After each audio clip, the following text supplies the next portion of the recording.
Welcome to the Parts and Labor Podcast, the podcast that explores strategies, systems, and stories that drive salon success. I'm Alicia, founder and CEO of Salon Scale.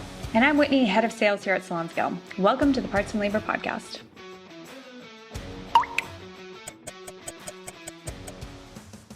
Okay, welcome back to episode 18 of the Parts Plus Labor Podcast. I'm your host, Whitney. And I'm Alicia. And today... Should we start that over? Okay, never mind. We're going to keep rolling. We're on a time crunch. So today we're going to talk about the salon climate in Canada. So starting a salon, starting a business really in Canada, and kind of what makes that different from the US. Because if you don't know, we actually live in Canada, and Salon Scale was started right here in Saskatchewan by our good old Saskatchewan girl right there, Alicia. Good old Canada. That's I right. love it. Yeah, I think that's a good place to kind of start is building any business in Canada. There is different limitations, different things that are happening, and good perks, and also some things that are harder. And so when I look at starting Salon Scale in Canada, in Saskatchewan, there was some good benefit to it. Like we were kind of, like I always said, we were like incognito mode. So like no one knew where Saskatchewan was. So I could test the product out, do all that stuff, get to market without relatively the rest of the world kind of knowing what was going on, and making sure that the product worked before we went more international. And so that was great. The other one too is our time zone. In Saskatchewan, we're Central Standard Time. And so we could talk, East Coast, West Coast in a day, and it didn't, it worked really well with our schedule. Mm-hmm. So that was another benefit to having starting a tech company, a global company in the province of Saskatchewan, which is probably hard for many people to say. Saskatoon, Saskatchewan. Yeah, that's it. But I think, some of those things were there. The other perk too for us was our government really does have a lot of government grants and funds to be able to help support tech companies, to keep the companies in our country. So all of those were really almost like benefits. So here I had this dream, and I had this like aha moment, and then I figured out how to make the first, viable product. And then I start to learn how to go to market. And when I went to the market, then I found out about all these other benefits that could come and help fund it so that I could hire more people to then grow it internationally. And so all of those things kind of really helped for our benefit when we went into the phase of going to market. But what held a great place in my heart was it didn't matter if I was talking to salon owners in Canada or the US.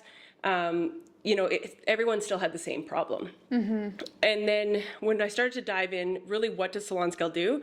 Salon Scale, it covers your cost of goods, right? It's going to make sure that nothing leaves that back bar not paid for.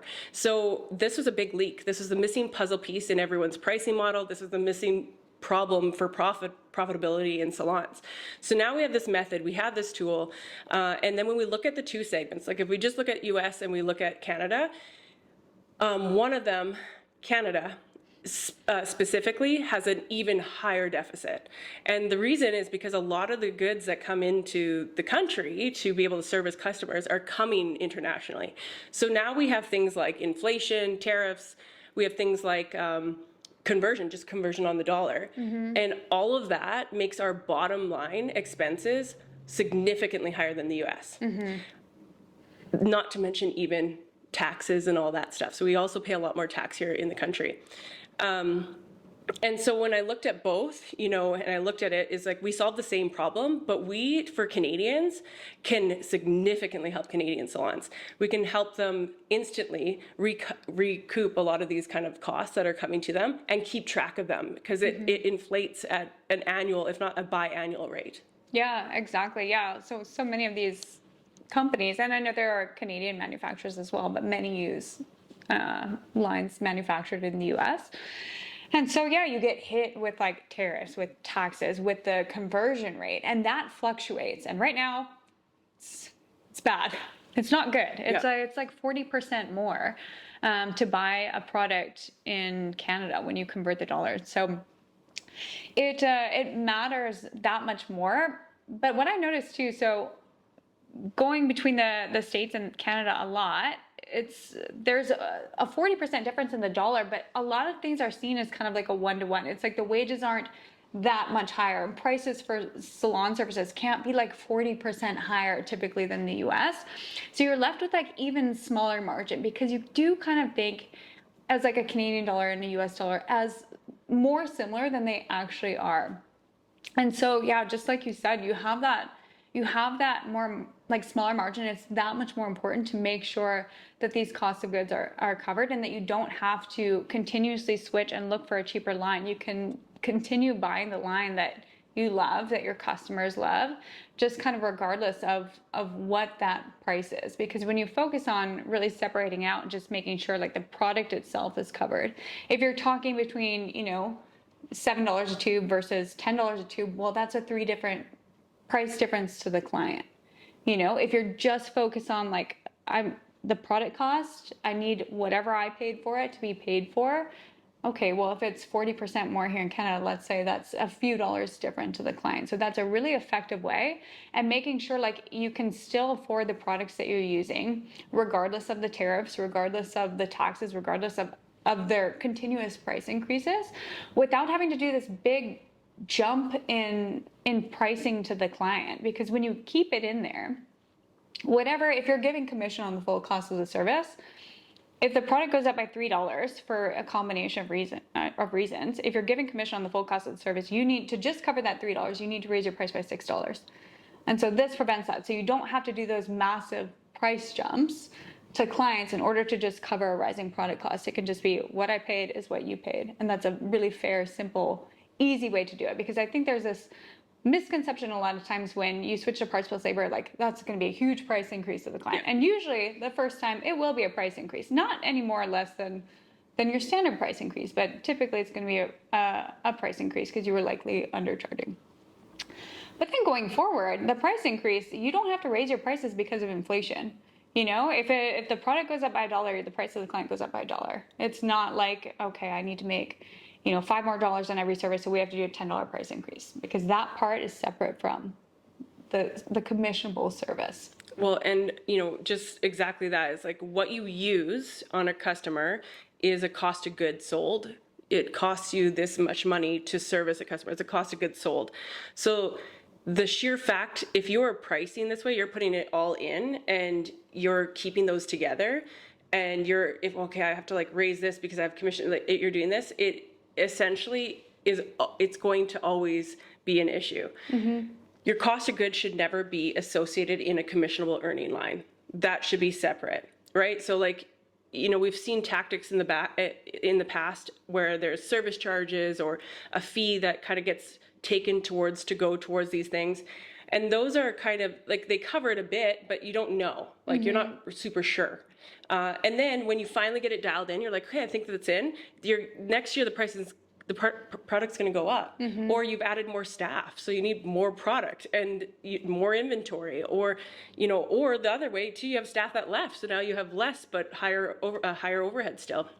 So there's a lot of things that have to be factored in, and they have to be separate.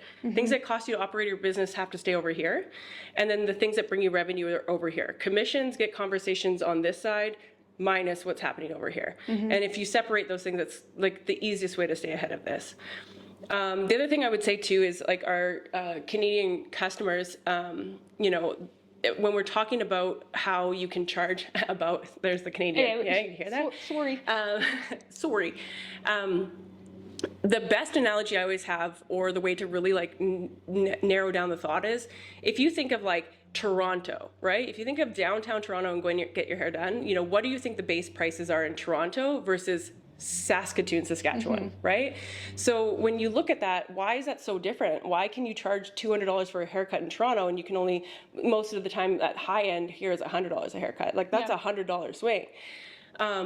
But it's cost of living, right? So when you look income's higher, usually in those areas, the cost of living's higher, the rent is higher. So where, a salon in Saskatchewan might only be paying, $30,000, $40,000 a year for rent. If you're downtown Toronto, you might be looking at, $200,000 just to rent your storefront. So, those things kind of factor in those. So when you look at the actual product, like you look at color, you look at any of the back bar coming in, if Toronto can charge $200 and you're charging, capping out at 100 because of your area, but underneath you guys are both paying the exact same for that product's increasing, you can see who has more room to be able to cover those costs. So it's really, I think it's like getting into understanding to really separate these things is the most important, because it gets you out of that mindset where you're not sure that you're covering these things, or you're not on top of that, or protecting your margins. That's what you're doing. And then not to mention, I think that the comment that you had, which was around you're paying commission on those parts, right?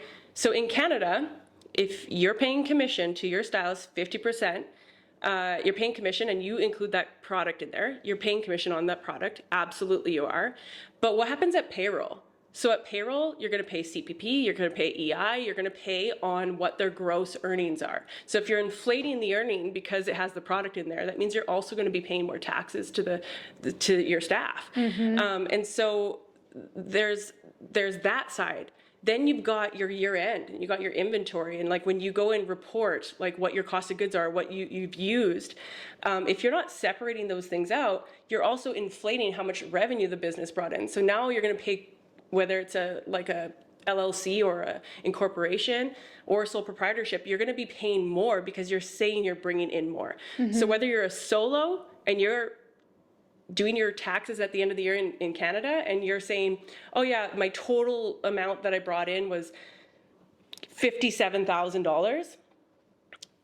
Of the $57,000, how much was product being used? What was cost of goods sold? If you don't separate that, that means you're going to be paying whatever that deduction is. So that is like a huge cost saving already on the tax side. And then same thing for salon owners, you just get double hit. You get the commissions to your staff, which you're inflating their income, you're going to pay tax there. And then at the end of the year, you are also inflating how much the business is bringing in on a revenue side, not separating your cost of goods. That's something we don't talk about enough. That alone is would be huge. I mean, absent of like what it does to your bottom line and the profitability in the salon when you separate it out, but that alone is a massive point that I don't think we ever really talk about or get to. Is you're exactly right, you're including those, what it costs you to do the service in that revenue, and it's an unreasonable inflation, and that is going to just cost you more tax in the end. Well, I think 15, 20 years ago, we just weren't doing as many high cost of goods sold services. Like we weren't using as much product. It was still sometimes a cash-based business. Like we just transitioned into this side of things, and then accountants, bookkeepers. No one's fluent in accounting for salons. No one's, unless you specifically find one out, and they're probably not in Saskatoon, Saskatchewan. So a lot of the times it's checks and balances, right? And so like whenever a salon, even myself, like I found this, is like whenever I would talk to a lawyer, an accountant, a bookkeeper, I'm like, just get it done. I just don't want to like look at that. Like I just want to move on and just make more, right? I think it's really important that when you feel uncomfortable, it's a good thing. It's not a bad thing. If you're uncomfortable, that means there's something that needs to be either learned and or acted upon. But just to simply move on, like you could be losing out on thousands of dollars and lots of potential profit just by not stopping for a second and making sure that these are registered properly. And what you absolutely don't want to do is just hand things over and say, yep, this is how I made, this is this, and like here's all my invoices from every product I purchased for the year. That doesn't cover necessarily what is really going on within the business. And you said an interesting point earlier too, which I want to touch on, because somebody said this to me on a demo once, and she was in a small town, so kind of what she could charge was capped. You want to compare it with, don't want to be 10 times as much as every other salon in the town. And she said, I don't get a discount from my manufacturer for being in a small town. These companies aren't giving you a discount because you can't charge as much. So just, going back to that point, it's just... Well, if anything, you're getting charged more. And you also have a thing called shipping. Yeah. Like the average salon, I looked at it as paying $250 to $300 a month in shipping because they don't have the cash to front like an entire month worth of supply. So in Canada, most of your supplies, you're going to be shipping them unless you're going to the store every week, which is unlikely. So when you're, ordering the extra set of extensions for $20 or $25 to ship that, like even shipping, like in Canada is extremely expensive. Oh God, yes. So like that, Sure is. that rate there is just going up and up and up. So like, Yep. look and see how much those are, because that also is other things that factor in that, like, we don't have Prime, we don't have, direct shipping, and we don't have that kind of Yeah. setup Yeah. in Canada. So, it's definitely, again, another hit to Canadian salons, why they need to really look at their cost of goods and make sure they have tracking systems and software to help make sure that it's covered. That's such a good point, because it's so easy to think like those costs, like $200, $300 a month. We'll break it up towards like however many services we do. Like we'll just mix it in there, and if you charge high enough, that covers those things. But those things really add up. And you've said something before on a podcast too. It's like little holes will sink a great ship. And that's exactly right. When a cost is small enough compared to like revenue, you're like, oh, I don't care, whatever. Like it's easy to just kind of like not worry about this thing. Gloves, foils, like all those supplies that you use too. It's easy to just think of those as like little dollar charges here and there. But again, going back to like having a thin profit margin, it's like, no, those are actually really making a big difference when you add all those up, even shipping. And yeah, exactly your point. Like shipping, I get Canada Post emails regularly, and it's like, we're raising our prices again. It's like every couple months, it's like, oh my God, like it's already so much money to ship here, and there's just no end in sight. And so for me, when I get anxiety about like the rising costs and just being like no end in sight, the only thing that kind of calms me down is like, okay, this is my plan. And so this is me like knowing all of my costs, like what I need to make, what I need to do, and like very, very meticulously knowing it and making sure that those are covered. So that would be like everything goes back to parts-less labor, but truly, it's just like that is the most black and white, easy way to do it. Know what you cost and make sure that that's paid for by the time that client walks out of all those costs for that specific client, because it looks different for every single client, and make sure that is covered, because when that is covered, then you have profit. Once your bills are paid, once the expenses are paid for that specific client, you're going to profit on the service. Yeah. Yeah, it's exactly right. And it's the simplest way to see that in real time. Like it's important to kind of look at that. And I remember actually we're going to have a podcast episode with a good old salon owner, Celine Dupuis. She was one of the first people that used Salon Scale. And so when, talking about these things, and she's from Saskatoon as well, a lot of it was, how do we expose this without, getting people questioning, or like, how do we do that? And so working with her and going through that, we got to see live and real action between her salon, my salon, and a couple others, exactly the benefit for Canadian-based salons that use a system to track, separate, and charge. And from there, that example, a lot of the salons, we've seen them increase their revenue by like $100,000. And our dear friends at High Performance Salon Academy, watching, Celine go ahead and help educate and bring this into the community, that's where we saw a lot of the transition and a lot of the growth. So I think, when we look at that, Canada salons, Canadian salons, when we look at, improving the profitability of salons, we've seen it work. We've seen it happen. And then watching a Canadian salon owner take this into the US and then help kind of pass that message on and see the significant success there in the US, like that was life-changing, and that allowed us to know that like we are making an impact, and we want to help our fellow Canadians, but we are on a mission here to put profits back in salons, and that's where the heart comes from. And I would say one thing that we thought it was important to do a few months ago was to introduce Canadian pricing for Salon Scale. Yeah. Because again, like we talked about, like the dollar just fluctuates. Previously we were just thought it, we had a model where it was in USD. It made it easier for us as a business. But we were willing to kind of take that hit as a business and introduce Canadian pricing just to be able to make it more affordable. We made it kind of 1-to-1 with the US dollar. So it was a big Yeah. Well, discount for Canadians, I would say, and just to be able to, again, like make it more accessible so we can help solve that issue for our hometown salons here too.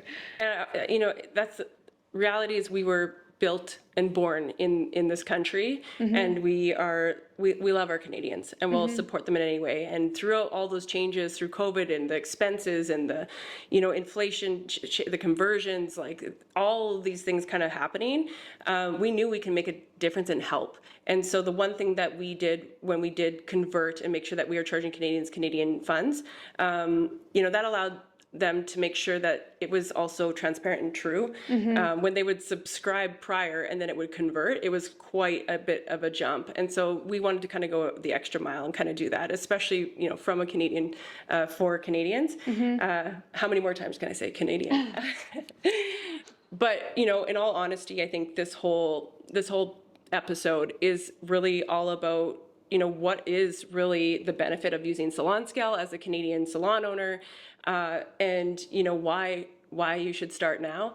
And I think the reality is it's never going to stop, right? So inflation's never going to stop. The products are not going to decrease. It's likely you're going to attract and acquire products internationally, maybe not even US based products. You might be even going more international to create a new brand value in the country. And so I think it's critical. It's critical to separate these things, to save yourself on taxes, save yourself on any rising costs, and to get rid of that kind of feeling of not being sure if you're making profit or not. And so I would say that this is all for our Canadian salons, and we're looking forward to serving each and every one of you. Yeah, well, and I think that's a good place to wrap up for today. So thank you all so much for tuning in. And if you are interested, you're listening to this and you want to go head over to our website, salonscale.com, and start a free 14-day trial. That's right. Thanks again.